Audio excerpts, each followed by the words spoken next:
Bismillah. Assalamualaikum warahmatullahi wabarakatuh. Alhamdulillah. Tidak pernah berhenti kita memuji Sang Pencipta Allah dengan harapan semua yang dijanjikan kepada kita dari kebutuhan di roda kehidupan di muka bumi ini terpenuhi, didapatkan karena memang Dia telah memberikan julukan kalimat ini dengan kalimat syukur atau berterima kasih kepadanya, dan dengannya lah Dia pasti akan memberikan kebutuhan kita. Juga kita panjatkan salam hormat kita kepada manusia yang telah diperintahkan oleh Allah secara langsung untuk diucapkan salam hormat kepadanya, dan dijanjikan langsung 10 kali tambahan rahmat dan karunia dari Sang Pencipta Allah. Maka sangat wajar kalau kita selalu mengejar rahmat itu, dan juga sebagai balas jasa kepada manusia terbaik ini yang telah menghabiskan 23 tahun dari masa hidupnya semuanya untuk berkorban untuk agama ini sehingga sampai kepada kita. Maka sangat wajar kalau kita selalu mengucapkan salawat dan taslim kepada Nabi besar Muhammad sallallahu alaihi wasallam. Melanjutkan bahasan kita dosa-dosa besar, dan malam ini kita masuk dosa besar ke-74. Berbuat kekufuran atau kezaliman atau kemaksiatan di daerah haram. Seperti biasa teman-teman sekalian, kita mulai dulu dengan penjelasan judul. Masalah berbuat kekufuran, tentu dosa terbesar dalam Islam adalah kufur. Kufur kepada Allah SWT, dan kufur ada dua macam. Ada kufur secara total, artinya tidak diragukan lagi kekufuran orang itu. Seperti orang yang tidak mengakui Allah sama sekali, ateis, komunis. Ini kufur sudah jelas, nggak ada lagi keraguan di dalamnya. Dan memang mereka dari awal dasarnya tidak menerima Sang Pencipta Allah sebagai pencipta. Tidak ada Tuhan. Kemudian ada kufur, juga masuk dalam kekufuran, tapi mereka sebenarnya sebagian ulama mengatakan masuk dalam substansial kekufuran. Tapi tetap kufur, seperti ahli kitab. Yahudi dan Nasrani, mereka kan beriman kepada Allah.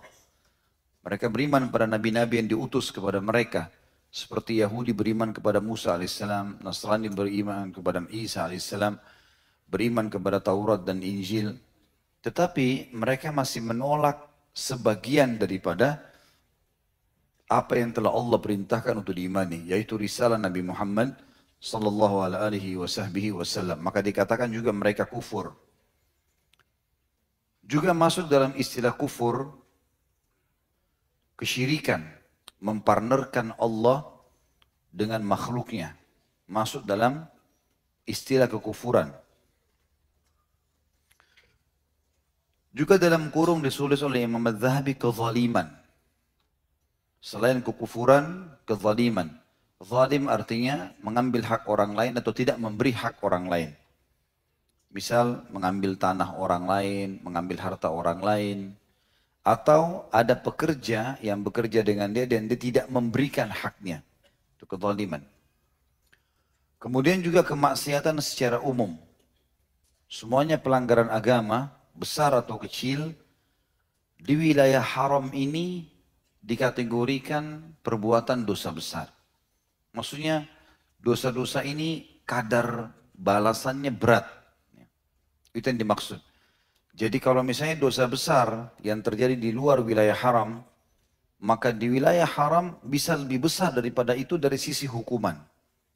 Dosa kecil di wilayah lain dan di wilayah haram, secara hukuman akan lebih besar wilayah haram. Secara hukuman. Nanti kita akan jelaskan dalilnya berhubungan dengan masalah itu. Walaupun dia masih dikategorikan dosa kecil, kalaupun dia dosa kecil di wilayah haram, tetapi hukumannya berat, hukuman besar. Saya bacakan dalilnya. Imam Az-Zahabi rahimahullah menyebut dalil yang pertama adalah surah Al-Hajj ayat 25. Maaf, sebelumnya daerah haram ini ada dua yang disepakati oleh para ulama, Mekah dan Madinah. Dikenal dengan wilayah Haramain. Sebagian ulama menambahkan satu wilayah lagi, Masjid Aqsa, wilayah sekitar Aqsa. Juga diistilahkan dengan wilayah haram. Tetapi yang paling masyhur dalam pendapat ulama adalah dua, Mekah dan Madinah. Jadi kita sedang membahas berbuat kekufuran, kezaliman, kemaksiatan. Ya, ini di wilayah haram. Kenapa dibahas wilayah haram? Karena wilayah yang memang dimuliakan oleh Sang Pencipta Allah Subhanahu wa taala. Nanti akan kita jelaskan insya Allah kalau Allah mudahkan nanti batas wilayah haram Mekah dan batas wilayah haram Madinah. Allah berfirman dalam surah Al-Hajj ayat 25 yang diangkat oleh Imam Az-Zahabi sebagai pembukaan dalam dosa besar 74 ini. A'udzu billahi minasyaitonir rajim.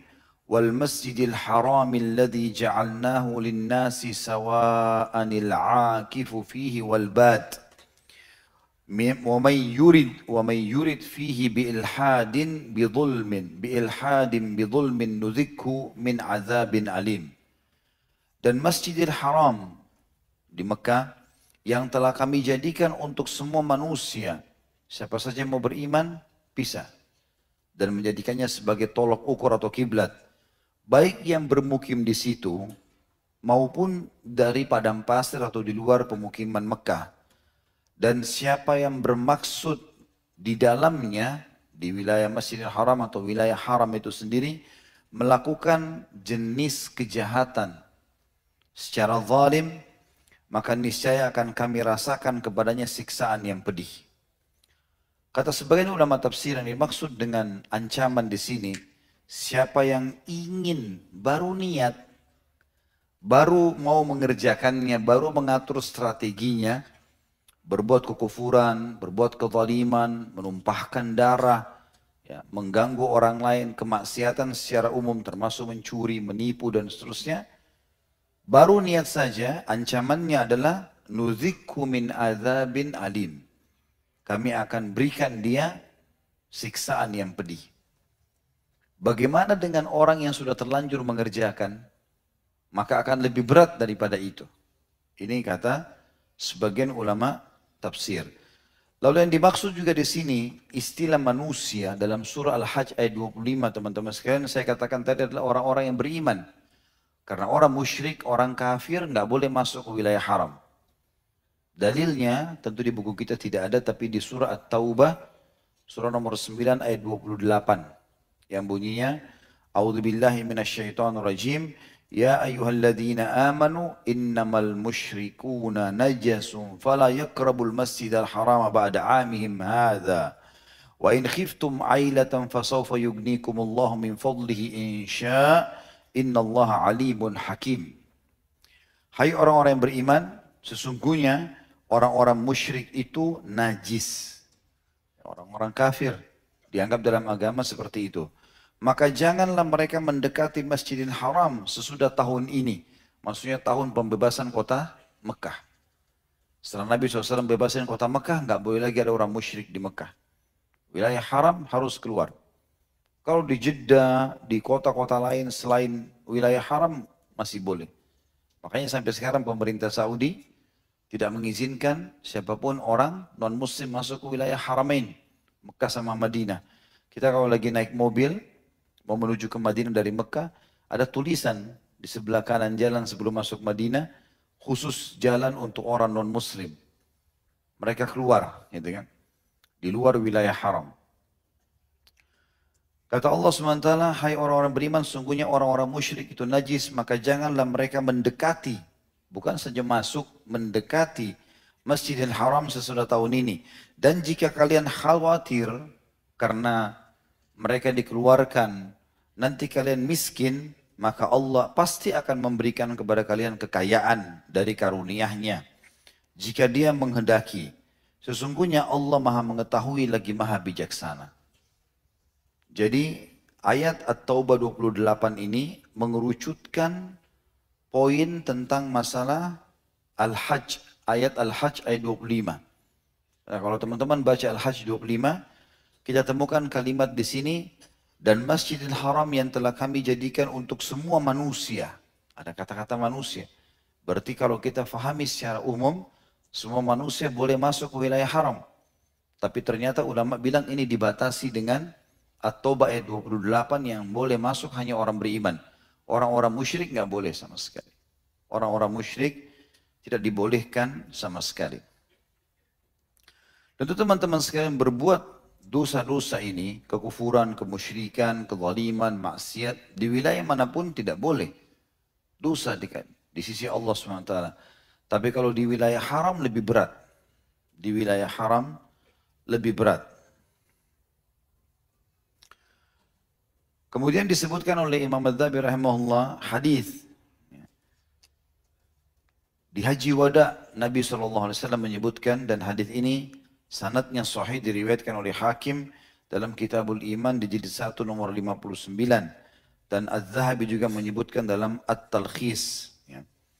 Al-Bukhari dan Muslim juga, ya, Imam Bukhari dan Muslim tidak memakai atau tidak meriwayatkan hadis ini, tetapi dia disahihkan oleh Adz-Dzahabi dan Al-Hakim. Bunyinya dari Ubaid bin Umair dari bapaknya bahwasanya Rasulullah SAW bersabda dalam Haji Wada, "Ala inna awliya Allahil musallun, man yuqimus salah wa yasumu Ramadan wa yu'ti zakata malihi yahtasibuha wa yajtanibul kaba'ira allati naha Allahu anha. Thumma inna rajulan sa'alahu faqala ya Rasulullah mal kaba'ir?" قال هن 9 الشرك بالله وقتل المؤمن بغير حق والسحر وفرار يوم الزحف وأكل مال اليتيم وأكل الربا وقذف المحصنة وعقوق الوالدين واستحلال البيت الحرام قبلتكم ما من رجل يموت لم يعمل هؤلاء الكبائر ويقيم الصلاة ويؤتي الزكاة إلا كان مع النبي في دار أبوابها مصارع atau masari'u min dhahab. Ketahuilah kata Nabi SAW, para wali Allah itu adalah orang-orang yang selalu menjaga sholatnya, wajib ataupun sunnah. Mendirikan sholat 5 waktu, puasa Ramadan, dan membayar zakat hartanya dengan berharap pahala. Serta selain ibadah-ibadah itu, dia juga membayar zakat hartanya dan berharap, dia meninggalkan dosa-dosa besar yang telah Allah larang. Kemudian seorang laki-laki bertanya kepada Nabi SAW, "Ya Rasulullah, apa itu dosa-dosa besar?" Maka beliau menjawab, dosa-dosa besar itu ada 9.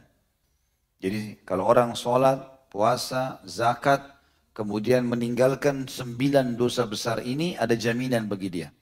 Dia akan masuk surga. Maka seorang sahabat karena sudah dengar masalah sholat, zakat, puasa Ramadan, maka dia mau tahu dosa besar itu apa. Kata Nabi SAW 9. Yang pertama adalah syirik kepada Allah Subhanahu Wa Taala. Ini tentu sudah bahas di dosa besar yang pertama, menyekutukan Allah, mempartnerkan Allah dalam ibadah. Kemudian membunuh nyawa orang mukmin tanpa hak. Ini juga sudah kita bahas di dosa membunuh. Kalau tidak salah di dosa besar nomor 2 tentang tidak bolehnya kita membunuh secara umum, termasuk orang kafir yang tidak punya dosa, atau mereka zimmi atau mu'ahad. Orang kafir di bawah naungan pemerintah Islam atau dalam perdamaian. Tapi kalau orang kafir harbi, maka itu tentu kalau terjadi peperangan boleh dibunuh. Atau memang kalau terjadi pembunuhan pada mereka itu tidak ada yang salah. Tapi kalau orang mukmin tidak boleh membunuhnya, maka termasuk dosa besar. Bahkan di dosa besar nomor 2 ada ayat Al-Quran yang menyebutkan dia akan masuk neraka kekal di dalamnya kalau dia tidak sempat taubat. Sebagian ulama mengatakan selain dosa syirik dan kufur, membunuh orang mukmin ini termasuk ancamannya sangat berat, dan sudah saya jelaskan itu tentunya. Yang ketiga, sihir, juga sudah kita jelaskan ini dosa besar di awal-awal. Melarikan diri ketika perang berkecamuk, memakan harta anak yatim, memakan riba, menuduh perempuan yang baik-baik melakukan zina, durhaka kepada kedua orang tua, kemudian saksi bahasan kita, menghalalkan Baitullahil Haram, kiblat kalian. Nanti saya kembali ke kalimat ini ya. Tidaklah seorang laki-laki mati, kata Nabi SAW, tidaklah seseorang di antara kalian mati dan tidak pernah melakukan dosa-dosa tersebut, di mana dia mendirikan sholat, membayar zakat, melainkan dia pasti bersama Nabi SAW di suatu rumah atau istana yang pintu-pintunya dari lempengan emas. Maksudnya di surga nantinya. saksi Pak Hasan kita teman-teman sekalian menghalalkan Baitullahil Haram. Apa maksudnya menghalalkan di sini? Melanggar apa yang sudah ditetapkan oleh Nabi alaihi salatu wassalam. Kita dengarkan hadisnya. Hadis yang sahih kata Nabi SAW, wilayah haram. Tidak boleh terjadi pertumpahan darah. Tidak boleh dicabut pohonnya. Tidak boleh dibunuh hewannya. Siapa yang coba niat melakukan perbuatan-perbuatan buruk di wilayah ini, atau melanggar peraturan-peraturan yang ada, maka dia akan dikenai laknat ya, Allah, malaikat dan seluruh manusia. Berarti memang ada larangan di sini, tidak boleh sama sekali. Kalau misalnya ada sebuah pohon yang memang darurat sekali, pohon itu mengganggu atau tumbang, ya, atau tumbuh liar sehingga memang dia harus dibersihkan, maka ini ada fatwa ulama mengkhususkannya. Kalau untuk maslahat Mekah dan masyarakatnya, maka itu masih ada pengecualian. Tapi kalau tidak, maka tidak boleh sama sekali. Makanya hewan-hewan pun di sana, seperti banyaknya burung merpati di sekitar Masjidil Haram, tidak ada yang ganggu. Semua wilayah haram ini tidak dibolehkan. Ada hadis Nabi SAW yang menyebutkan 5 hewan boleh dibunuh, baik itu di haram atau di luar haram. Ini pengecualian juga. Ya, yang kata Nabi SAW, 5 hewan itu adalah tikus, ya, kemudian burung, gagak, dalam riwayat lain dikatakan yang di dadahnya atau di punggungnya ada bulu berwarna putih. Jadi hitam dengan warna putih. Kemudian anjing yang buas, kemudian kalajengking, kemudian ular. Ya. Ini 5 hewan di wilayah haram atau di luar haram kita boleh membunuhnya. Nggak ada masalah gitu. Ya. Ada riwayat lain menyebutkan masalah cecak. Ya. Tapi cecak itu sendiri. Tidak disebutkan wilayah haramnya, cuma dikatakan siapa yang membunuhnya akan mendapatkan 100 pahala. Sampai Aisyah radhiyallahu anha punya cambuk khusus untuk membunuh cecak. Tapi 5 hewan ini kalau ditemukan di wilayah haram boleh dibunuh. Ya. Ular, kalajengking, tikus, burung gagak, ya, terutama kalau hitam yang ada bulu warna putih di dada atau di punggungnya. Kemudian apa tadi? Anjing buas, ya, kalajengking, ini semua boleh dibunuh. Wilayah haram ini teman-teman sekalian dimuliakan, dan yang paling pertama menentukan wilayah haram di Mekah adalah Ibrahim alaihissalam. Adalah Ibrahim alaihissalam. Karena Allah subhanahu wa ta'ala telah memerintahkan untuk itu. Sebagaimana dalam hadis Bukhari Muslim, di mana Nabi SAW mengatakan, sesungguhnya aku mengharamkan Madinah sebagaimana Ibrahim telah mengharamkan Mekah. Gitu kan? Maka tersebutkanlah wilayah haram tersebut. Khusus wilayah haram Mekah, teman-teman sekalian. Maaf, saya mulai dulu ya dari Mekah saja. Khusus wilayah haram Mekah, maka itu sudah turun-temurun penduduk Mekah mewarisi dari Nabi Ibrahim alaihissalam. Jadi patokan-patokan wilayah haram sudah ada dari dulu. Dan zaman dulu sampai zaman Nabi SAW, dari zaman Nabi Ibrahim sampai zaman Nabi Muhammad SAW, itu tandanya cuma dari tombak. Tombak yang dikasih bendera, kalau itu adalah wilayah haram. Dan sampai Nabi SAW membebaskan kota Mekah, terdapat sekitar 940 sekian ya, bendera tanda wilayah haram. Kalau teman-teman membaca kisah tentang kesepakatan Hudaybiyah, itu pas muslimin berkemah di sebelah tombak tanda haram.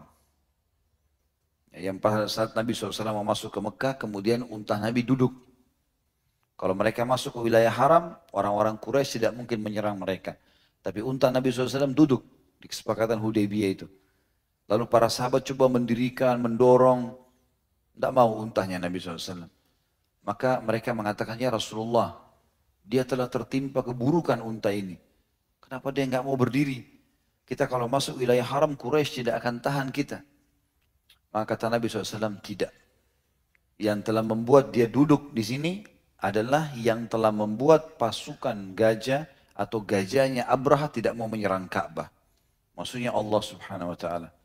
Maka Nabi pun SAW menyuruh muslimin berkemah di luar wilayah haram. Tentu waktu orang-orang Mekah mendengarkan Nabi SAW keluar dari Madinah dengan 1.400 orang menuju ke Mekah, maka mereka keluar dengan 3.000 pasukan menghadang, tidak boleh masuk. Apalagi mereka baru selesai peperangan, perang Ahzab, yang dimana Quraisy terkalahkan waktu itu. Maka orang Quraisy pun kaget waktu datang ke wilayah dekat perbatasan haram, kok masih ada muslimin kenapa nggak masuk? Maka akhirnya terjadilah negosiasi, tentu kisahnya panjang, dikenal dengan kesepakatan Hudaybiyah. Teman-teman bisa kembali ke kajian sirah yang sudah kami sampaikan berhubungan dengan masalah itu. Yang jelas di zaman Nabi SAW sampai pembebasan kota Mekah ada sekitar 900 sekian tanda sebagaimana ditulis oleh para ahli sejarah. Dan sekarang ini, di hari kita sekarang, itu kurang lebih ada 1048 tanda. Di antaranya terdiri dari gapura-gapura kecil. Ya. Dan ada juga yang dibuat besar. Kalau pintu masuk dari Jeddah ke Mekah, maka itu dikasih agak besar. Tapi kalau perbatasan-perbatasan antara Mekah dengan wilayah-wilayah tertentu, ya, itu maka dikasih gapura-gapura saja. Wilayah haram cukup luas, sekitar 550 km di Mekah, ya, wilayah haram. Dan kata Nabi SAW, Ka'bah adalah kiblat, arah kiblat bagi orang yang sholat di situ. Masjid Haram adalah wilayah orang yang sholat di sekitar Mekah. Tolok ukurnya, kalau dia tidak bisa menghadap Ka'bah pas, dia bisa menghadap ke Masjidil Haram. Dan wilayah haram secara keseluruhan adalah kiblat seluruh dunia.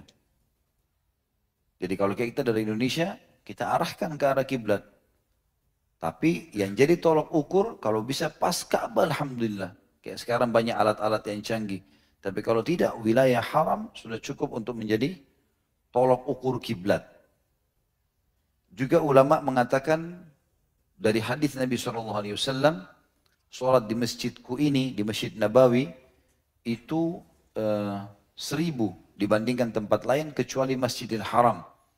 Karena dia diberikan ganjaran oleh Allah 100.000. Dalam hadis lain, sholat di Masjidil Haram 100.000, sholat di masjidku ini 1000, dan sholat di Masjid Aqsa 500. Ya. Ada riwayat lain cuma cukup sampai Masjid Nabawi 1000.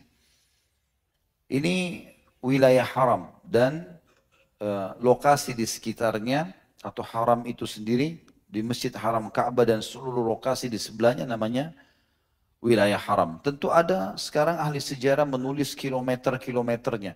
Dari arah barat sekian kilometer, dari arah timur sekian kilometer gitu kan. Dari arah utara, dari arah selatan, ini semua disebutkan kilometer-kilometernya. Rata-rata sekitar 22 kilometer, 16 kilometer. Intinya kalau digabung semuanya sekitar 550 kilometer jaraknya. Teman-teman kalau lagi umroh, Allah takdirkan lagi haji atau masuk wilayah haram, hati-hati. Karena orang niat saja keburukan sudah cukup diancam tadi dengan surah Al-Hajj ayat 25, azab yang pedih, apalagi kalau sampai melakukannya. Dan Nabi SAW mengatakan dalam salah satu kejadian tanda-tanda hari kiamat, tidak akan terjadi kiamat sampai keluar seseorang di Jazirah Arab yang akan menghalalkan keharamannya haram Mekah. Dan itu terjadi. Di pemerintahan Saudi, sebagian ulama menyebutkan itu terjadi. Tapi saya kurang ingat, antara tahun 60-an, 1960 atau 50-an itu pernah terjadi, ada satu kelompok Arab Badui yang datang kemudian mau merebut pemerintahan Saudi, lalu kemudian menumpahkan darah di wilayah haram. Gitu kan? Maka sebagian besar ulama mengatakan ini orang yang dimaksudkan oleh Nabi SAW. Tentu setelah itu dia dihukum, terkalahkan, kemudian dihukum, dikisos, ya, karena memang dia sudah membuat kerusakan di wilayah haram. Ada sebagian yang menyebutkan yang dimaksud dengan Nabi SAW ini adalah perilaku Qaramitah. Qaramitah ini kelompok Syiah, ya. Pernah mereka datang ke Mekah lalu membunuh, menyerang masyarakat Mekah, lalu mengambil Hajar Aswad. Sehingga mereka, Hajar Aswad sempat tidak ada di Mekah sekian ratus tahun gitu. Nanti baru dikembalikan dari wilayah Khurasan atau Irak atau Iran dikembalikan ke Mekah setelah itu. Itu pun sudah banyak yang pecah dari utuhnya tadinya jadi pecah.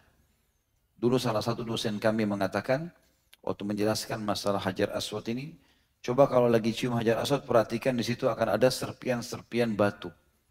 Nah, serpian batu itu adalah serpian aslinya Hajar Aswad yang akhirnya disatukan, berbentuk seperti sekarang. Awalnya utuh semua, tapi pernah pecah waktu diambil oleh orang-orang Karamita ini. Ya. Dan ini juga kata sebagian ulama, makna daripada hadis Nabi SAW tanda-tanda hari kiamat adalah perbuatan itu. Tapi Allahu alam yang mana yang memang Allah inginkan, apakah perjanjian Karamita itu atau kejadian orang dari warga negara Saudi yang pernah membuat kekacauan sehingga dikisos. Dan ini juga termasuk yang disebutkan wilayah haram. Kemudian dalam hadis yang lain disebutkan oleh Imam Az-Zahabi, nanti setelah saya sebutkan ini baru saya akan sebutkan masalah Madinah. Nabi SAW bersabda, Inna a'dan nasi ala Allahi man qatala fil haram, au qatala ghaira qatili, au qatala biduhulil jahiliyah. Sesungguhnya orang yang paling zalim terhadap Allah adalah orang yang melakukan pembunuhan di daerah haram. Artinya dia sengaja mau membunuh orang. Dan keluar dari perkataan ini, kalau orang dihukum kisos, itu nggak masuk dalam ini karena pelanggaran. Kalau kisos boleh di wilayah haram. Makanya kisos di Masjid Nabawi itu di dekat Masjid Nabawi. Dan dari zaman Nabi SAW, orang bahkan dirajam dekat Masjid Nabi SAW, ada yang dikisos, potong tangan, dipenggal, itu semua di wilayah haram. Di Mekah pun begitu terjadi. Gitu. Tapi kalau selain daripada ini pembunuhan secara umum, orang jahat memang mau membunuh, maka itu yang dimaksud dalam ancaman ini. Sesungguhnya orang yang paling zalim, artinya orang yang paling menyusahkan dirinya karena beratnya siksaan yang akan dia terima, adalah terhadap orang yang paling zalim terhadap Allah, adalah orang yang melakukan pembunuhan di daerah haram. Atau membunuh orang yang bukan pembunuhnya. Atau membunuh karena balas dendam jahiliyah. Kesimpulannya tidak boleh membunuh kecuali yang berhubungan dengan perintah syar'i, yaitu orang yang dikisos. Ya. Pernah sekali terjadi waktu Nabi SAW masuk ke Mekah, beliau mengatakan, jangan ada yang membunuh, jangan ada yang menyerang, masuklah ke Mekah dengan tenang, kecuali 10 orang. 10 orang ini kalian dapat dimanapun mereka, maka hukum semuanya. Walaupun mereka bergantung pada kiswahnya Ka'bah. Bunuh semuanya. Maka Nabi SAW sebutlah satu persatu orang-orang ini. Termasuk Hindun, ya, istri Abu Sufyan, tapi nanti akhirnya masuk Islam. Termasuk yang membunuh Hamzah. Ya. Termasuk ada beberapa orang nanti insya Allah. Ini juga sudah saya panjang lebar jelaskan di sirah, dan bagaimana di antara mereka ada yang terbunuh. Kalau salah dari 10 itu 3 terbunuh, sisanya masuk Islam. Dan Nabi SAW memaafkan mereka. Dan kata Nabi SAW, sesungguhnya wilayah haram ini terharamkan kecuali hari ini. Allah Subhanahu wa Ta'ala menghalalkannya untukku, ya, untuk menghukum orang-orang yang sudah diperintahkan untuk dibunuh. Setelah itu kembali haramnya, kata Nabi SAW, sampai menjelang hari kiamat. Jadi di sini sebagian ulama menarik dari hadis yang diriwayatkan Imam Ahmad dalam kitab Musnadnya yang saya baru bacakan tadi, masalah membunuh ini. Imam Ahmad meriwayatkan dalam Musnad di jilid 2 nomor 179, 187, 207. Ini semuanya ulama menarik sebuah hukum syar'i yang lain. Kalau apapun yang tertuju kepada hal yang membawa kepada kematian, baik itu menggunakan obat atau membuat kerusakan sehingga orang lain kena sesuatu yang bisa membawa dia pada kematian, seperti narkotika ya, narkotika atau apalah, atau mungkin dia cuma niat mau mencelakakan saja, menaruh sesuatu batu yang tajam atau apalah paku, kemudian orang yang dia jadikan target tabrakan, dia tidak niat membunuh tapi dia ingin mencelakakan, ini juga sudah masuk kepada ancaman-ancaman yang ada tadi. Nabi SAW juga teman-teman sekalian menyebutkan haramnya Madinah. Dan beliau mengatakan dalam hadis tadi sudah saya sebutkan, Allah Subhanahu wa taala telah mengizinkan Ibrahim mengharamkan Mekah, maka aku pun mengharamkan Madinah. Kalau Madinah wilayahnya lebih besar daripada Mekah secara luas haramnya ya. Madinah totalnya semua sekitar 22.000 kilometer ya. Kalau tepatnya itu 22 kilometer, 22,176. Kalau Mekah tadi cuma 550 kilometer ya, semua totalnya. Jadi Madinah lebih luas.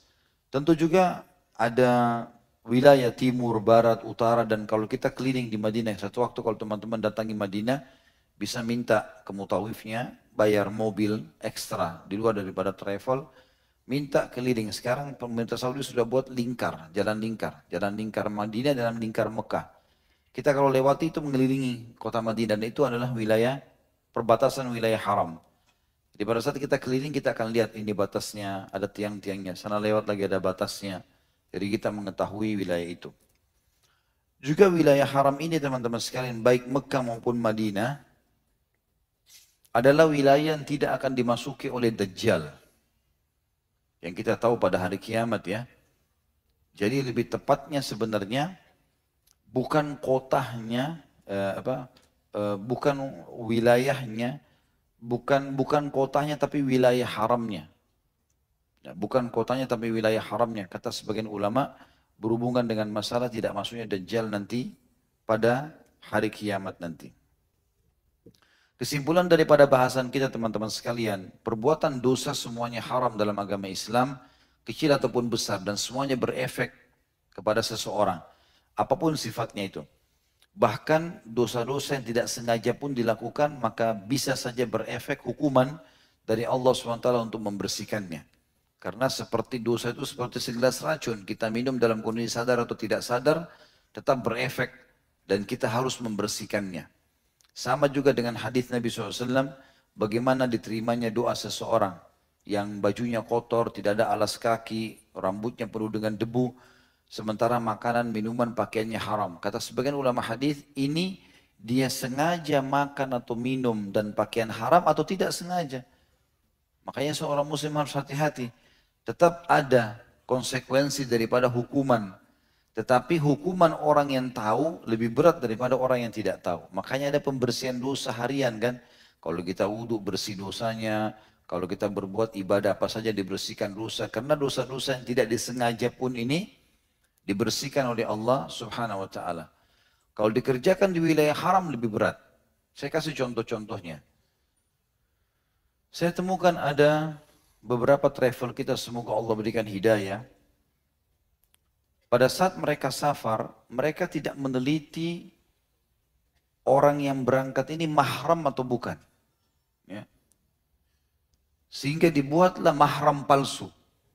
Misal. Supaya si perempuan ini bisa berangkat.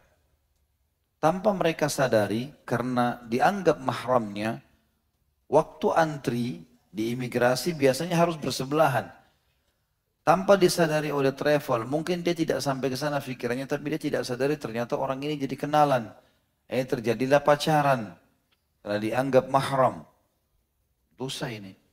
Berarti mereka berdosa dengan perbuatannya, berdosa juga travel yang menyiapkannya. Selain memang itu data palsu, kebohongan, tambah lagi di wilayah haram terjadi ini. Karena kan dia bukan cuma di Indonesia, dia juga masuk ke wilayah haram. Ini bahaya sekali, hati-hati.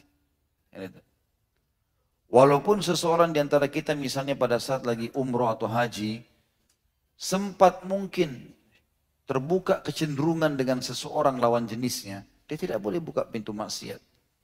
Kalau dia mau menikah itu menikah, beda. Gitu kan? Itu beda. Sebagaimana juga kayaknya sudah seperti biasa saja, orang berangkat ke Eropa, orang berangkat ke negara-negara non-muslim, bukan dengan mahramnya. Dia dengan pacarnya ke Singapura, dia dengan kemana, sama. Dan itu ditarik dalam umroh, pergi ke Mekah gitu. Saya pernah pulang dari umroh di satu pesawat, ada satu travel duduk tidak jauh dari duduk jemaah kami. Kemudian Yang tadinya perempuannya ini banyak pakai jilbab, buka jilbab. Di belakang ini ngobrol dari bahasa, karena ini pakai bahasa Indonesia kita mengerti ya. Terdengar pembicaraan mereka. Ini jelas-jelas dari bahasanya bukan mahram ini.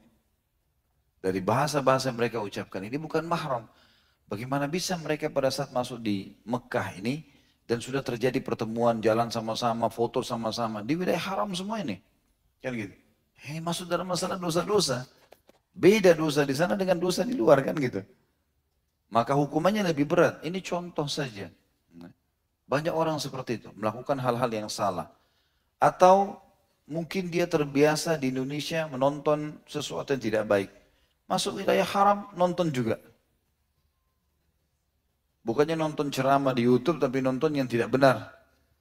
Tapi dia tidak sadar, di hotel, dekatnya Ka'bah, dekatnya Masjid Nabawi, di wilayah haram. Dosanya beda, gitu kan. Ini contoh saja. Melihat gambar-gambar, masuk di kamar hotel. Kemudian karena hotelnya pakai parabola, nonton film-film. Baru sholat, dapat pahala, ini kembali ke hotel nonton. Padahal sebenarnya umumnya hotel-hotel di sana, kalau kita baru nyalain, baru pasangin kartunya, baru nyala lampunya, biasa langsung keluar channel Masjid Haram, channel 1 Saudi misalnya, itu channel Masjid Haram, orang kita lihat tawaf atau Masjid Nabawi. Cuma remote ada, orang pencet-pencet keluar ke sana sini karena memang parabola. Nah, ini juga termasuk, hati-hati ya.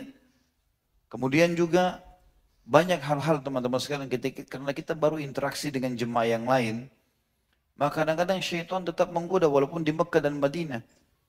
Maka terjadilah goda-godaan misalnya untuk gunjing, untuk fitnah, ya. Ini ghibah orang lain, menyalahkan orang lain, menganggap remeh orang lain. Hati-hati. Juga termasuk dosa-dosa yang kadang-kadang tidak disadari, ucapan kalimat yang tidak baik. Sering begitu teman-teman sekalian. Subhanallah, saya waktu haji, beberapa waktu lalu, kebetulan bergabung dengan satu travel. Kemudian ada jamaah travel yang lain, ribut waktu lagi di kemah di Mina, ribut. Ada satu jemaah jatuh, pingsan, dibawa ke rumah sakit. Saya nggak tahu ceritanya apa gitu. Kebetulan waktu itu memang sempat ada ceramah-ceramah yang saya sampaikan dengan ada ustadz dari travel itu juga. Maka kami berdua partner untuk menyampaikan ceramah-ceramah. Harus ada jemaah yang datang. Ustadz, tadi itu yang jatuh itu, yang sakit. Orang di antara jemaah ini yang paling tidak bisa kontrol lisan orang ini. Dan subhanallah dia waktu jatuh tadi, dia mendengkur seperti mendengkurnya, maaf, sapi. Gitu kan. Sapi atau kerbau dia bilang gitu. Apa kira-kira kita bisa memahami ini Ustadz? Kenapa bisa seperti ini gitu ya? Maka saya bilang, apa ada kalimat yang dia ucapkan? Kira-kira ada nggak dia ucapkan kalimat mungkin dia menghina, mungkin dia apa? Ada Ustadz, dia sering ucapin. Jadi kalau masuk ke kamar di restoran hotel, karena prasmanan gitu kan, dan makanannya biasanya sama hari ini, sama besok sama, lusa sama, kadang-kadang cuma berganti sedikit. Maka dia sering ucapkan, kenapa kita disiapin makan ini seperti sapi? Bukan mustahil itu. Mungkin jadi doa buat dia. Ya Allah SWT datangkan cobaan itu ya. Ada paman saya menceritakan, tentu ini bukan berarti harus terjadi, tapi bisa saja karena berdoa buruk adalah dosa kan gitu. Atau bisa terjadi, mohon maaf, bisa terjadi. Atau bisa malah terjadi pelanggaran agama kalau dia doakan keburukan orang padahal orang itu tidak layak misalnya. Dia bilang ada satu orang tokoh masyarakat di Indonesia ini berangkat sama dia, sama paman ini. Paman ini saya percaya sekali, Masya Allah. Beliau bilang pada saat dia tawaf sama jemaah yang lain, terus dia lihat Hajar Aswad, diceritakan sama ustadz yang sedang membawa itu Hajar Aswad, kita sunnahnya mencium. Maka begitu dia lihat, ini bahasa paman saya ya, karena dia dengar orang ini bilang, kok kayak, maaf, kamar mandi WC. Bahasa dia begitu. Ini kisah nyata disampaikan oleh paman saya. Setiap kali dia lihat Hajar Aswad, dia selalu ucapkan itu. Kok begitu bentuknya ya? Seakan-akan dia bilang seperti bentuk WC gitu ya. Subhanallah, kata paman saya. Sebelum dia pulang, dia sudah kena sakit pusing, sakit kepala. diobati oleh dokter, bawa ke rumah sakit, tidak bisa sembuh. Satu-satunya cara supaya dia bisa sembuh, gitu kan, hilang sakit kepalanya, dia kalau cium kloset di WC. Iya, jadi dia setiap pusing, dia datang ke WC, dia mencium WC itu, baru pusingnya hilang. Kuasa Allah SWT. Jadi jangan jangan sampai hal-hal ini terjadi. Ini kita kasih contoh-contoh supaya tidak terjadi. Karena tentu bukan mustahil seseorang di antara kita melakukan perjalanan umroh atau haji ya. Karena wilayah-wilayah ini sangat luar biasa. Kita kembali kepada surah Al-Hajj tadi, ayat 25. Kalau orang baru niat saja, ya, di sini dikatakan oleh Allah, saya ulangi, A'udzubillahi minasyaitonir rajim, wa may yurid fihi biilhad. Siapa yang bermaksud saja, ya, melakukan ilhad, pelanggaran-pelanggaran, kejahatan-kejahatan agama, kecil ataupun besar, nuzikhu. Kata-kata dzaka yadzuku. Jadi kalau kita makanan, orang Arab kalau mau coba makanan, maka bahasa Arabnya itu zuk, ya. Zuktu ta'am misalnya. Saya sudah mencoba mencicipi makanan. Allah menggunakan kalimat itu. Kami akan rasakan buat dia azabin alim. Azab yang pedih. Ya. Jadi ada di situ ya. Makanya jangan sampai terjadi pelanggaran-pelanggaran teman-teman sekalian. Ya. Dan kita tahu juga bahkan dalam ihram pun, kalau kita sudah berihram ya, beda kalau sudah lepas dari ihram. Dalam berihram pun, di antara hal yang dilarang adalah orang berihram tidak boleh melamar, dilamar, menikah atau menikahkan. Padahal ini ibadah loh. Padahal ini ibadah. Kalau dalam ihram tidak boleh. Dilarang. Kata Nabi SAW, orang yang sedang berihram, artinya dia lagi masuk di wilayah haram, lagi mau umroh, lagi mau haji. Lagi dalam kondisi ihram, tidak boleh menikah, tidak boleh menikahkan, tidak boleh dilamar, tidak boleh melamar. Gitu ya. Bahkan suami istri pun dianjurkan untuk tidak berbicara yang berbau syahwat. Mereka boleh bergandengan, tapi boleh duduk bersebelahan, tapi tidak boleh bicara kode-kodean sama istrinya misalnya nanti malam ya.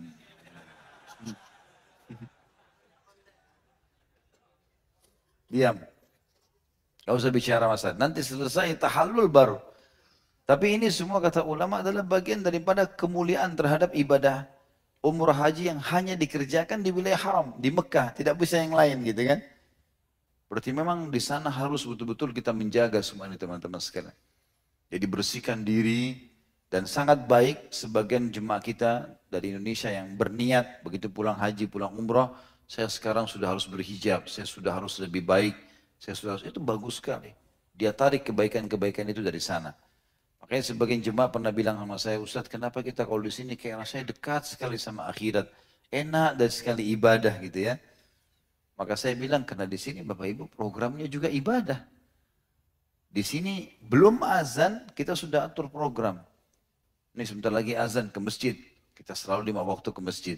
Jaga sholat qobliyah, ba'diyah, sholat tahajud, baca Al-Quran. Program kita ibadah. Kita masuk pasar, gak ada musik. Perempuan semua pakai hijab. Gak ada celah dosanya gitu kan. Artinya bisa saja terjadi pelanggaran, tapi memang itu yang membuat kita akhirnya terjaga. Kalau ini kita bisa jaga juga di Indonesia, insya Allah akan sangat baik. Insya Allah akan sangat baik. Allahu alam. Ini bahasan kita insya Allah. Kita akan buka pertanyaan seperti biasa. Setelah sholat isya. Namun kemungkinan insya Allah ya. Ini kemungkinan. Saya lagi meminta kepada salah satu Syekh Abdul Aziz. Semoga Allah jaga beliau, salah satu orang yang dijadikan sebagai rujukan di Saudi. Beliau mendatangi Indonesia kebetulan karena diamanahkan oleh guru saya, Dr.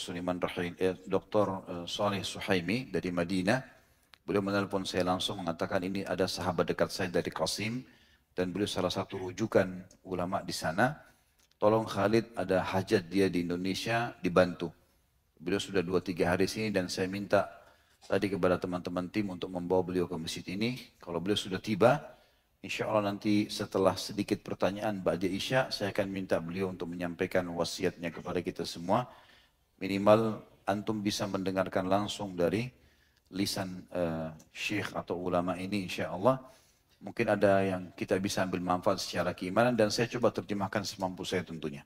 Subhanakallahumma bihamdika, asyhadu an la ilaha illa anta astaghfiruka wa atubu ilaik.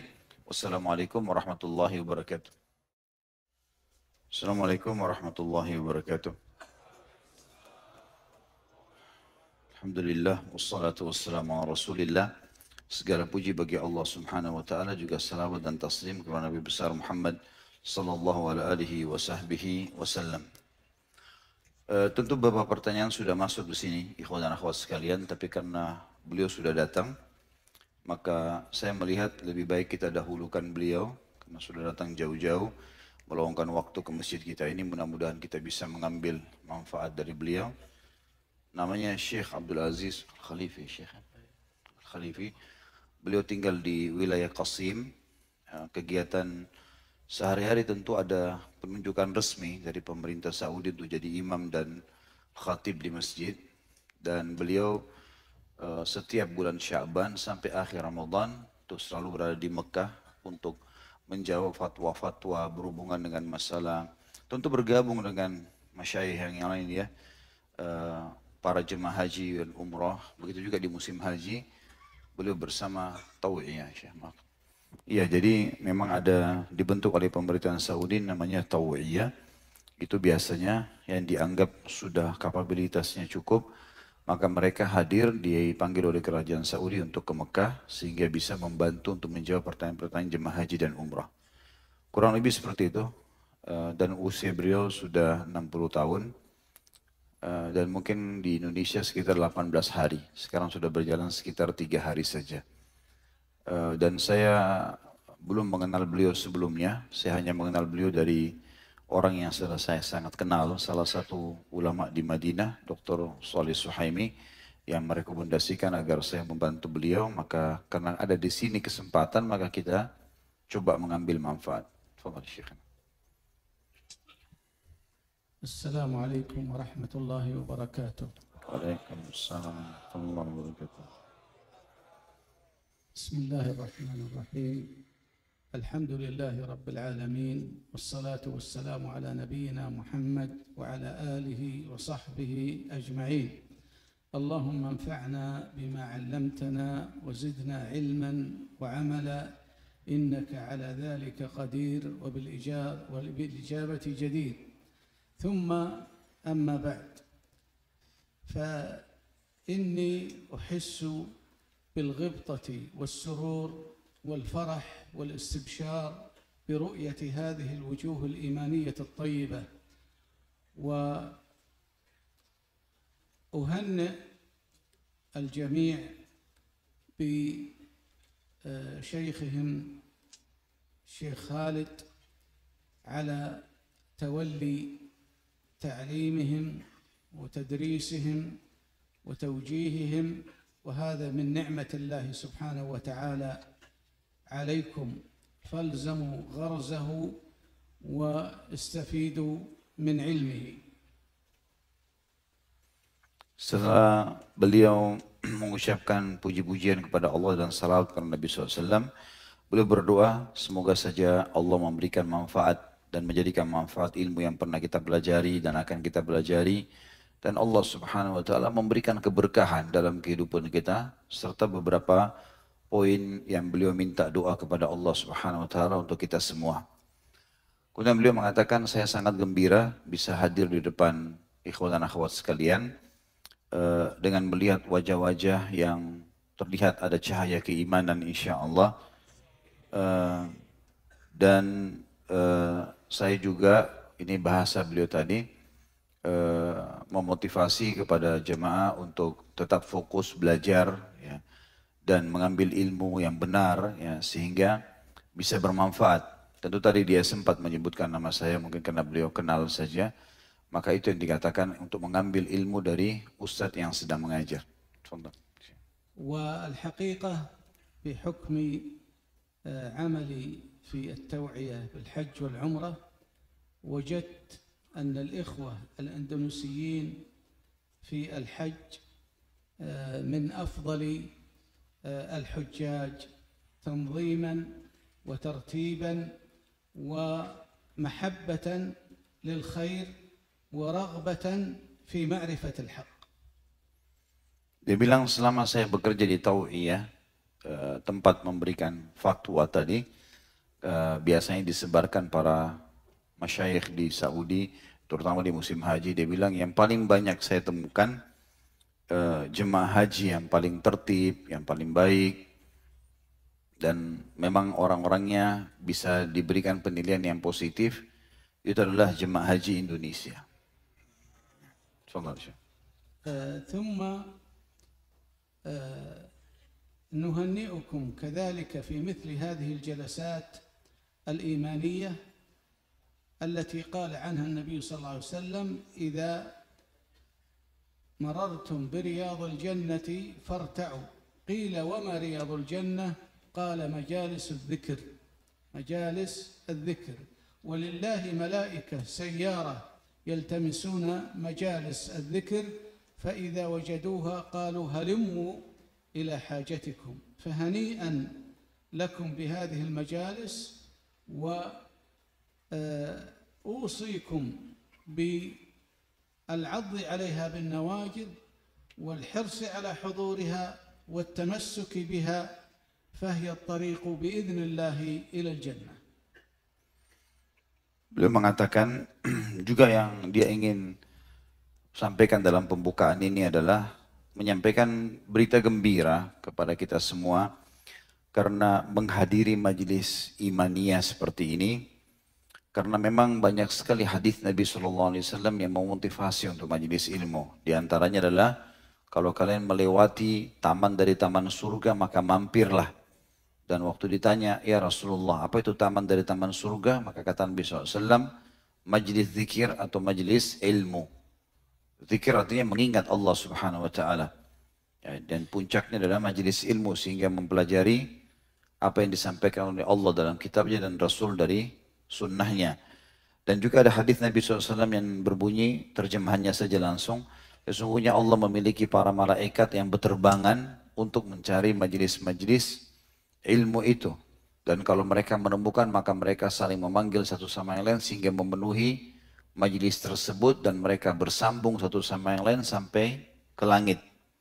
Maka beliau mengatakan, saya menyampaikan berita gembira kepada antum semuanya bahwasanya ini adalah sebuah majlis yang baik, harusnya selalu dijaga dan juga dipegang walaupun dengan gigi geraham, karena ini adalah jalan menuju ke surga.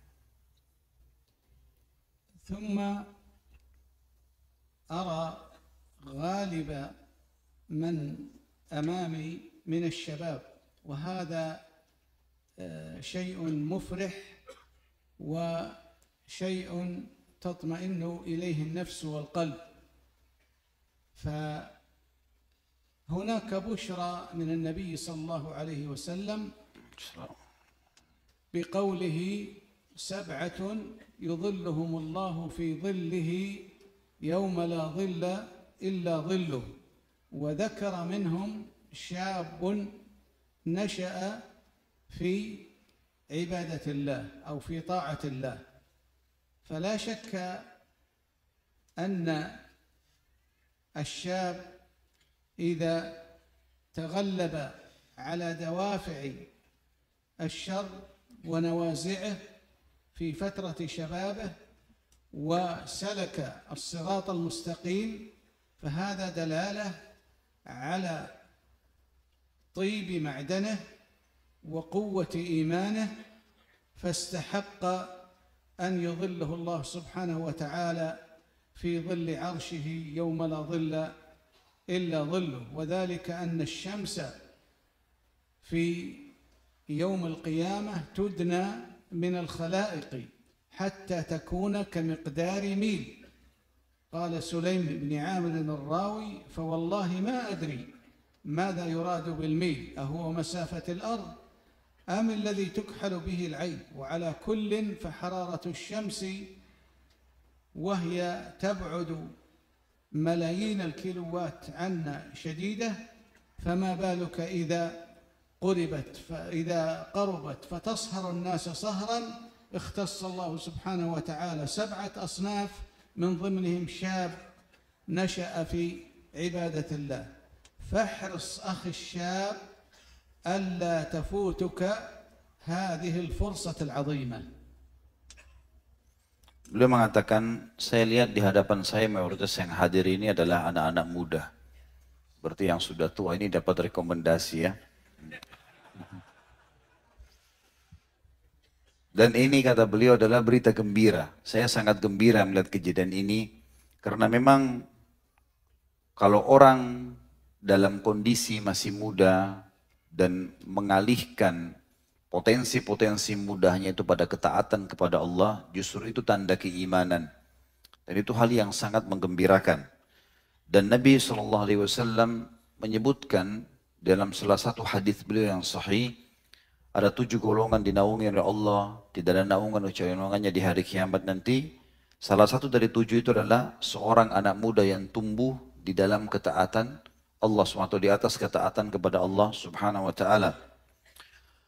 Maka beliau mengatakan, pada hari kiamat nanti, kalau kita mau bayangkan bagaimana kuatnya penjelasan hadis ini, orang-orang akan tertimbun atau tenggelam dengan peluhnya sendiri atau keringatnya sendiri.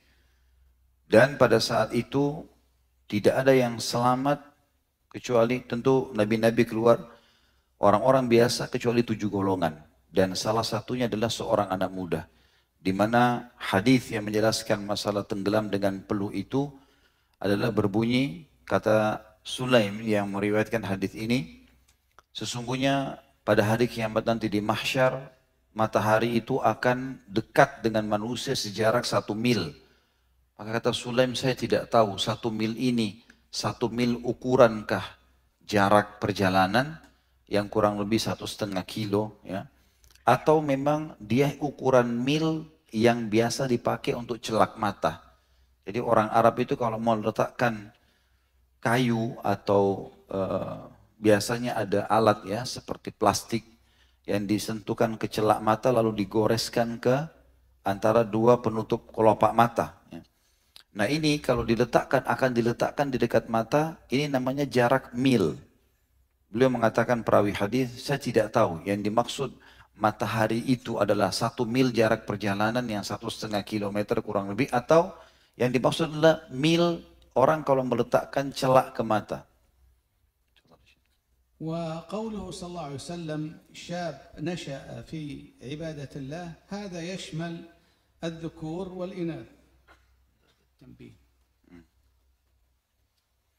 Beliau mengatakan bahwasanya dan perlu digarisbawahi kalimat Nabi SAW, anak muda yang tumbuh dalam ketaatan Allah itu masuk laki-laki dan perempuan. والاستقامة بارك الله فيكم تبدأ من أمور. الأمر الأول وهو الأساس التربية الصالحة في البيت، التربية الصالحة في البيت. ومعلوم قول النبي صلى الله عليه وسلم ما من مولود إلا ويولد على الفطرة فأبواه يهودانه أو ينصرانه أو يمجسانه، ولم يقل أو يسلمانه لأنه في الأصل مسلم. فإذا وفق الله سبحانه وتعالى هذا المولود بأسرة طيبة مباركة تنشئه على الخير وعلى طاعة الله، فهذه من أسس الاستقامة. ثانيا المجالسة الصالحة، كما قال النبي صلى الله عليه وسلم مثل الجليس الصالح وجليس السوء، مثل الجليس السوء والجليس الصالح كمثل الجليس الصالح والجليس السوء كحامل المسك ونافخ الكير. فحامل المسك إما أن يحذيك وإما أن تجد منه ريحا طيبة، ونافخ الكير إما أن يحرق ثيابك أو تجد منه رائحة كريهة. فالله باختيار الصحبة الصالحة التي تعينك على طاعة الله، إن نسيت ذكرتك، وإن قصرت شجعتك. فمهم جدا إذن التربية الصالحة، ومن ثم الصحبة الصالحة، ومن ثم الحرص على طلب العلم الشرعي، فإنه نور في هذه الحياة يجعلك تسلك الصراط المستقيم الذي من سلكه في الدنيا استمر حتى يعبر الصراط الذي على متن جهنم إلى جنات ونهر في مقعد صدق عند مليك مقتدر. ونحن في الصلوات المفروضة ندعو الله 17 مرة: اهدنا الصراط المستقيم، لأن عدد الركعات الصلاة المفروضة 17، فنحن ندعو اهدنا الصراط المستقيم. فمن سلك الصراط المستقيم في الدنيا على الكتاب والسنة يسهل عليه سلوك الصراط غدا في الآخرة عندما ينصب على متن جهنم. Beliau mengatakan bahwasanya hal yang harus diperhatikan supaya kita bisa menghabiskan dan melalui masa kita di dunia, terutama masa muda, dalam keistiqomahan, dan semoga Allah memberkahi buat antum semua itu, ada beberapa hal yang harus diperhatikan. Yang pertama beliau bilang adalah at-tarbiyatus salihah, pendidikan yang baik.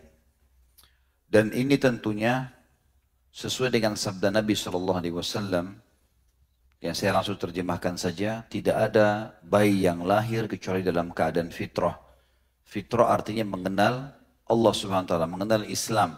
Nanti kedua orang tuanya yang Yahudi menjadikannya Yahudi, yang Nasrani menjadikannya Nasrani, atau Majusi menjadikannya Majusi, Majusi penyembah api, gitu kan. Dan Nabi SAW tidak mengatakan atau mengislamkan keduanya, karena memang dasarnya orang-orang bayi lahir dalam keadaan Islam. Kalau seseorang di antara kita mendapatkan keluarganya, ayahnya, ibunya, lingkungan dia yang dia hidup, itu mendukung dia dalam masalah ini, sebuah nikmat yang sangat besar. Kalaupun tidak, dan ini maaf kalimat yang saya tambahkan untuk menguatkan terjemahan, kalaupun tidak, maka paling tidak kita yang sudah ada di majelis ilmu bisa membentuk keluarga itu nantinya. Jadi jangan lagi kelalaian-kelalaian yang terjadi, lepas. Karena pendidikan keluarga yang baik ini di atas Al-Quran dan Sunnah sangat membantu keistiqomahan. Yang kedua adalah majalis salihah, atau bagaimana kita selalu bermajlis, baik itu majelis ilmu yang baik seperti ini insya Allah diantaranya, atau berteman dengan orang-orang yang baik.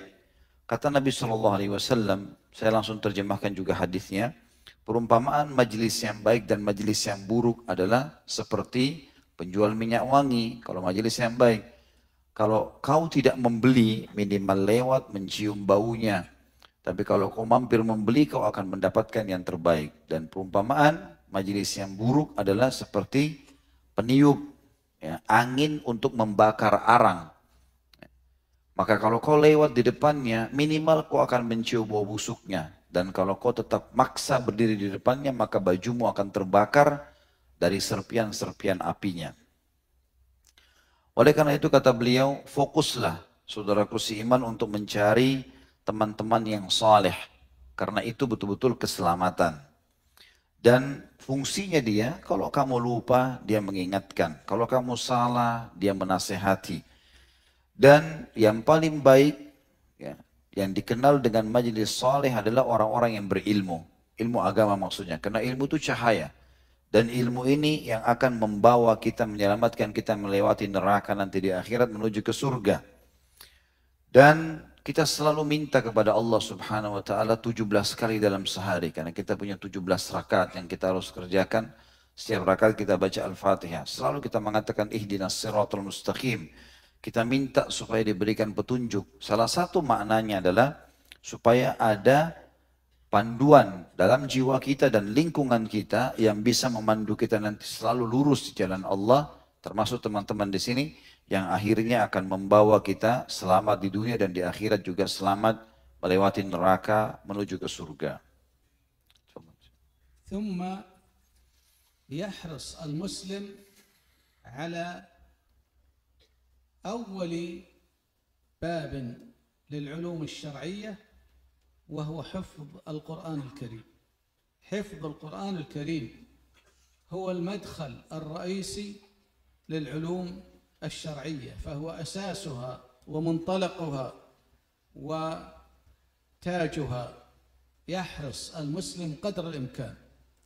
وقد ورد في فضل قراءته وحفظه ما لا يخفى عليكم من الأحاديث. مثال ذلك قول النبي صلى الله عليه وسلم: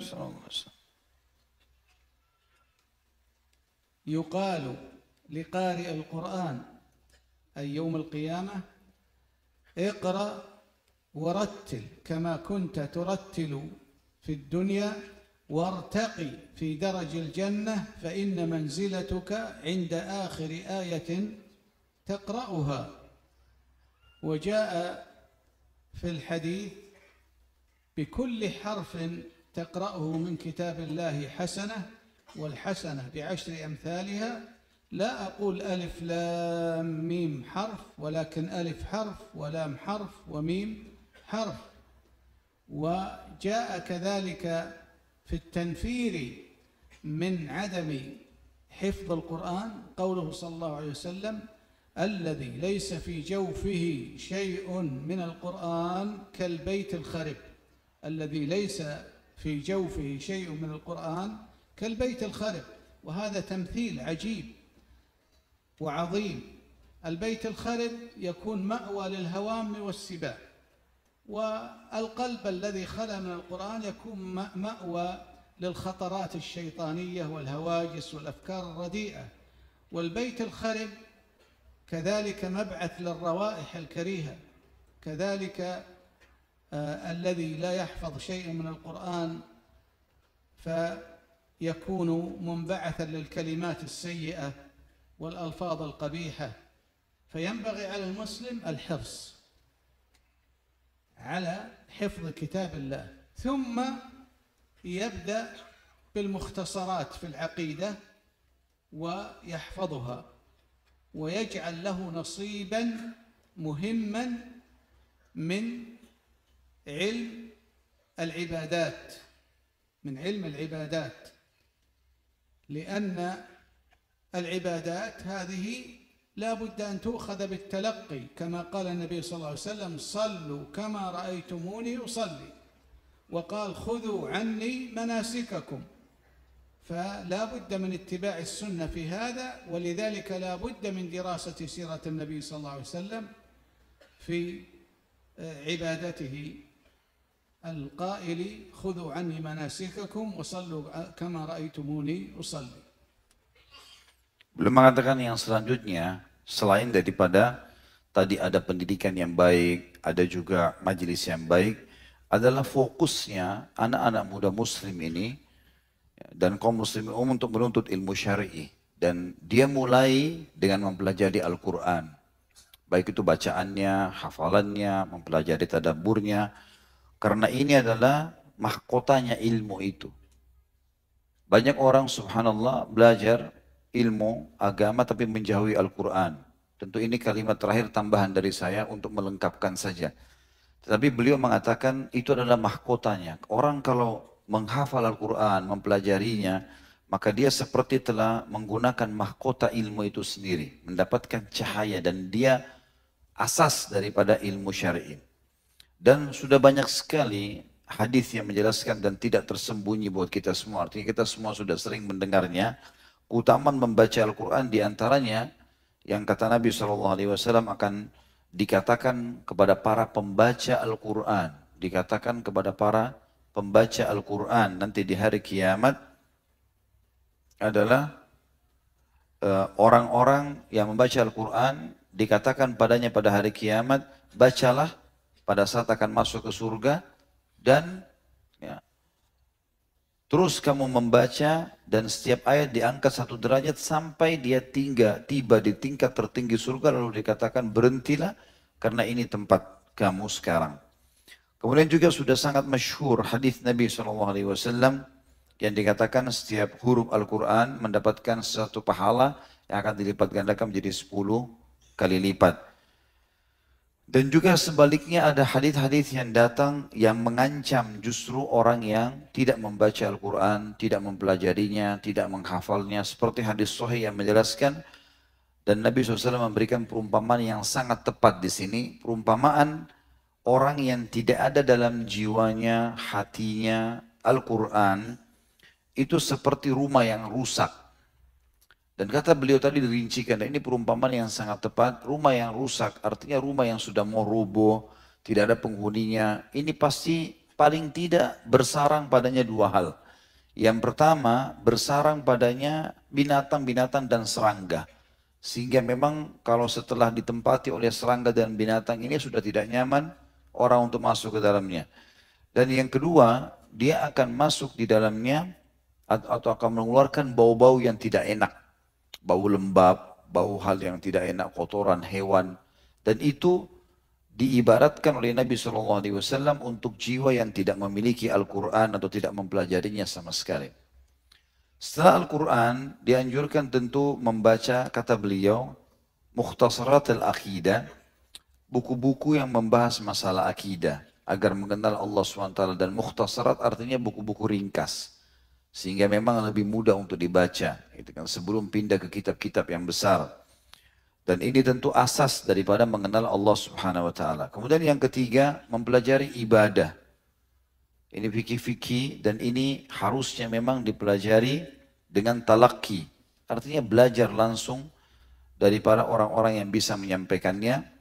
Karena memang Nabi SAW pun menyuruh sahabat itu. Sebagaimana dalam hadis yang masyhur tentang salat, Sallu kama ra'aitumuni usalli, salatlah sebagaimana kalian melihat saya salat. Masalah haji dan umrah, khudu andi manasikakum, ambillah manasik dari aku. Berarti menandakan memang kita harus mengambil langsung ilmu itu. الحقيقة أنا لا أريد الإطالة، خصوصا أني أرى البعض يتثاءب، وهذا دلالة على أن الوقت صار طويلا. لكن نختم بأن ما ذكرنا يحتاج إلى شرطين، أي عمل مرهون قبوله بشرطين. الشرط الأول الإخلاص لله سبحانه وتعالى، بمعنى أنك لا تريد بعملك لا رياء ولا سمعة ولا محبة ثناء من الآخرين، لأن هؤلاء لن ينفعوك، وإنما تعامل مع الله سبحانه وتعالى. والشرط الثاني المتابعة للنبي صلى الله عليه وسلم، لأن النبي صلى الله عليه وسلم يقول: من عمل عملا ليس عليه أمرنا فهو رد، أي مردود، مهما كان حسنا في نظرك أو نظر الآخرين. من عمل عملا ليس عليه أمرنا فهو رد. يقول الله سبحانه وتعالى: فمن كان يرجو لقاء ربه فليعمل عملا صالحا ولا يشرك بعبادة ربه أحدا. أدعو الله سبحانه وتعالى أن يرزقني وإياكم الإخلاص في القول والعمل، وأن يجمعنا وإياكم ووالدينا ووالديهم ومن نحب في الله، أن يجمعنا في جنات ونهر في مقعد صدق عند مليك مقتدر، وأن يرزقنا صحبة سنته صلى الله عليه وسلم في الدنيا لنحظى بصحبته غدا في الجنة. وآخر دعوانا أن الحمد لله رب العالمين، وصلى الله وسلم وبارك على نبينا محمد وعلى آله وصحبه أجمعين. Beliau bilang sebenarnya saya tidak mau memperpanjang materi karena sudah banyak yang menguap saya lihat. Saya terjemahkan apa adanya ya. Jadi kayaknya menguap ini sudah mengajak untuk menutup majelis gitu ya. Maka sebagai penutup, saya mau menyampaikan saja, mengingatkan kepada teman-teman, setiap ibadah yang kita kerjakan atau amal apapun dalam agama kita, semestinya kita ikuti dengan dua syarat. Sudah masyhur syarat ini, tentunya sudah sering teman-teman dengar juga dari para asatidz, tapi ini penyampaian beliau. Yang pertama adalah ikhlas. Jangan pernah riya. hadiri majelis ilmu, sholat, puasa, apa saja ibadah, kontrol supaya jangan riya. Jangan karena mau dipuji oleh orang lain. Jangan karena pamer-pamer.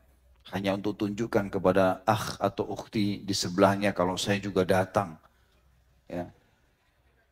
Saya datang nih, kamu datang enggak? Saya baru dari sini, saya baru begini. Akhirnya cuma puji-pujian. Nah, itu merusak keikhlasan. Dan ini harus sekali dijaga. Tidak ada gunanya sama sekali kita menunggu atau mengambil pujian dari manusia. Maka berta'amullah, artinya bermuamalah bagaimana kita fokus kepada Sang Pencipta Allah Subhanahu wa taala. Kita datang ke majelis ilmu, kita sholat, kita kerjakan ibadah semuanya karena Allah Subhanahu wa taala. Yang kedua, ini juga sudah masyhur adalah mengikuti Nabi alaihi salatu wassalam dalam segala sesuatunya. Karena dalam hadis yang sudah masyhur, siapa yang berbuat amal, ya artinya amal ibadah dalam agama yang tidak ada contoh dari kami, maka dia akan tertolak. Bagaimanapun indahnya dalam penilaian manusia, penilaian kita pribadi atau orang lain, tetap akan tertolak kalau tidak mengikuti Nabi alaihi salatu wassalam. Allah SWT sudah menyebutkan itu dalam akhir surah Al-Baqarah, surah Al-Kahfi tentunya, ya, yang artinya, saya langsung terjemahkan saja, barang siapa yang ingin bertemu dengan Tuhannya, maka dia harus beramal saleh dan jangan dia menyekutukan sesuatu pun dengan Allah. Makna di sini beramal saleh adalah sesuai dengan panduan wahyu tentunya, karena ada kalimat setelahnya jangan syirik dan jangan menyekutukan sesuatu dengan Allah. Jadi jangan sampai dirusak. Jangan sampai riya, jangan sampai tidak mengikuti contoh-contoh yang sudah ada. Dan akhirnya beliau berdoa kepada Allah SWT, semoga Allah memberikan kepada kita, mengaruniai kita semua keikhlasan dan istiqomah dalam agama. Dan juga Allah menggabungkan kita dengan kedua orang tua kita semuanya, dan kerabat dan orang yang kita cintai di surga. Dan juga agar kita selalu berpegang pada sunnah Nabi SAW, sehingga dengan sunnah itu kita pegangi sampai meninggal dunia, kita akan bersama baginda Nabi SAW di surga tentunya. Beliau mengulangi lagi, jadi bukan membuka ceramah lagi ya, tapi menekankan lagi. Beliau mengatakan saya tetap mau mengulangi lagi karena ini banyak sekali yang hadir, maka mau disampaikan saya masih terus kagum dengan jemaah haji Indonesia, dia bilang, karena adanya kepatuhan. Mereka kalau antrinya rapi dibandingkan negara lain. Rupanya beliau tidak tahu kalau di sini kadang-kadang ada juga yang ibadah. Tapi alhamdulillah sudah cukup bagus penilaian dibandingkan dengan jemaah haji yang lain gitu kan. Dan beliau rupanya tertarik menilai koper travel kita yang warna-warni. Beliau mengatakan dan saya juga tertarik dengan warna-warna yang satu warnanya gitu, dan mereka tidak pernah keluar dari jalur patuh kalau disampaikan gitu kan. Maka itu juga satu hal yang membuat para masyayikh di Mekah kagum dengan warga Indonesia. Jazakallah khair. Dia tanya kenapa antum ketawa katanya.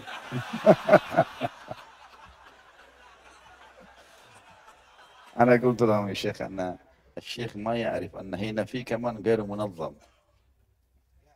أنت قلت أنهم منظمين، فأنا قلت أن الشيخ ما يعرف أن هنا في شيء غير منظم.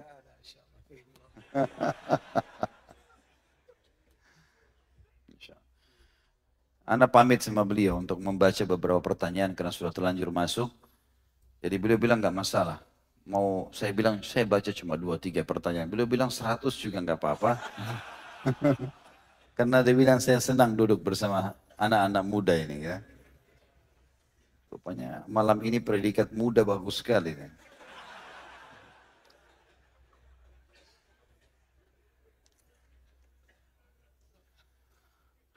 Semoga Ustaz dan semua majelis ini dijaga oleh Allah Azza wa Jalla. Amin. Apakah membunuh nyamuk yang menyerang kita di Mekah dan di Madinah termasuk dalam ancaman dosa besar?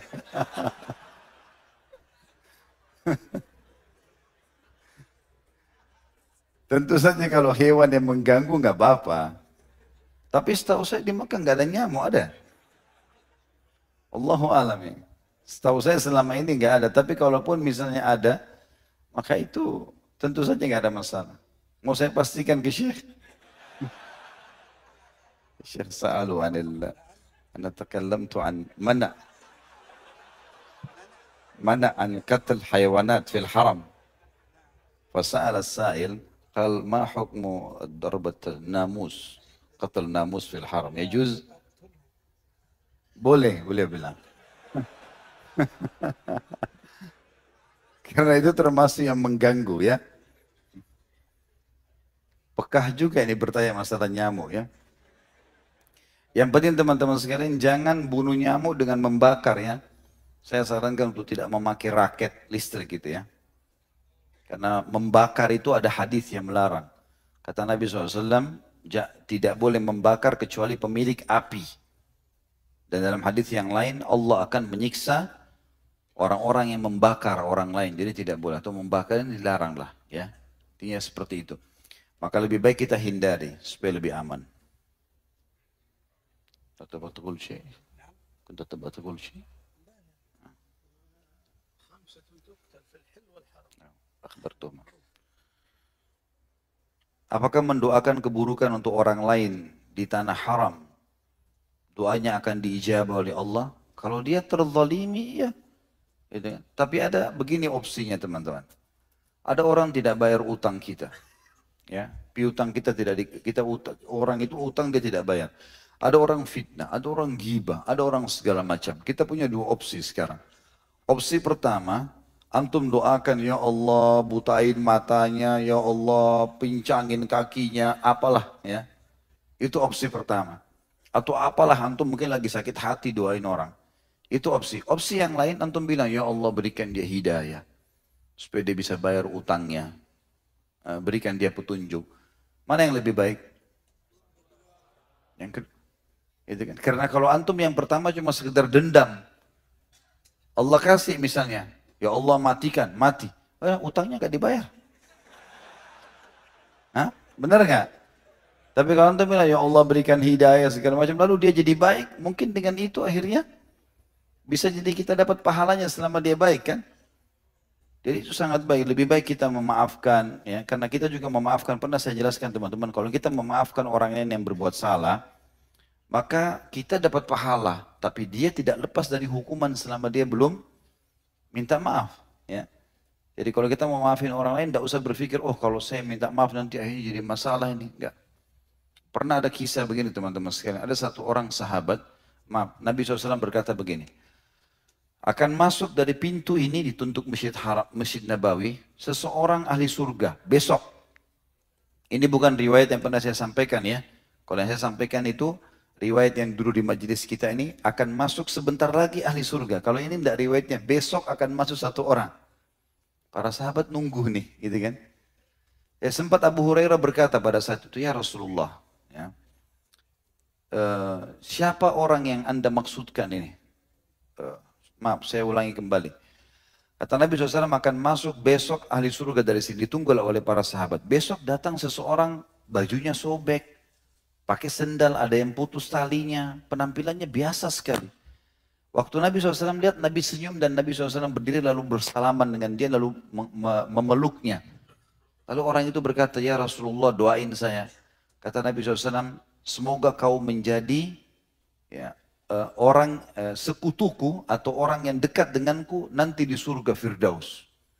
Para sahabat cemburu dengan doa ini, luar biasa. Gitu kan? Lalu kata Abu Hurairah, ya Rasulullah, apa kelebihannya orang ini? Kenapa kok sampai seperti ini? Kata Nabi SAW, dadahnya lapang. Dadahnya lapang. Suka maafin orang. Orang buat salah pun dimaafin. Gitu. Sampai banyak diantara ulama tabi'in, kalau ada orang yang zalim dengan dia, maka dia masuk dengan kebaikan lah. Ya. Dia masuk dengan kebaikan. Baik, begitu saja. Semoga majelis kita diberkahi olehnya dan dijadikan sebagai tambahan amal kita pada hari kiamat. Dan semoga seluruh amal yang pernah kita kerjakan dan sedang kita kerjakan juga yang akan kita kerjakan sampai menjelang ajal nanti diterima dengan kemahamurahnya dengan pahala yang sempurna. Dan semoga semua dosa tidak terkecuali yang pernah kita kerjakan diganti oleh Allah dengan kemahamurahnya menjadi pahala. Selalu kita doakan negara kita tercinta Indonesia menjadi negara yang aman, tentram, damai.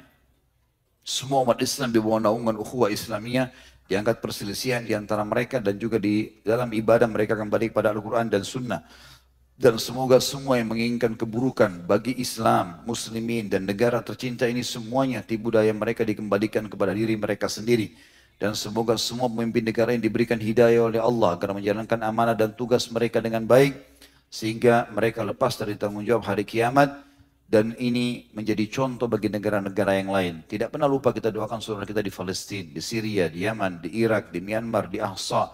Dimanapun mereka berada sedang tertindas, semoga Allah ikhlaskan niat mereka, terima para syuhada mereka, mudahkan Islam di tangan mereka dan tangan kita semua, dan semoga Allah partisipasi kita bersama mereka di pahala, baik dengan doa, dengan harta juga dengan jiwa kita, dan semoga Allah dengan kemahamurahannya menyatukan kita semua di surga firdausnya tanpa hisab, mana kita di majelis ilmu yang mulia ini.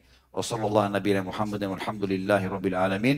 Subhanakallahumma bihamdika, asyhadu an la ilaha illa anta astaghfiruka wa atubu ilaik. Wassalamualaikum warahmatullahi wabarakatuh.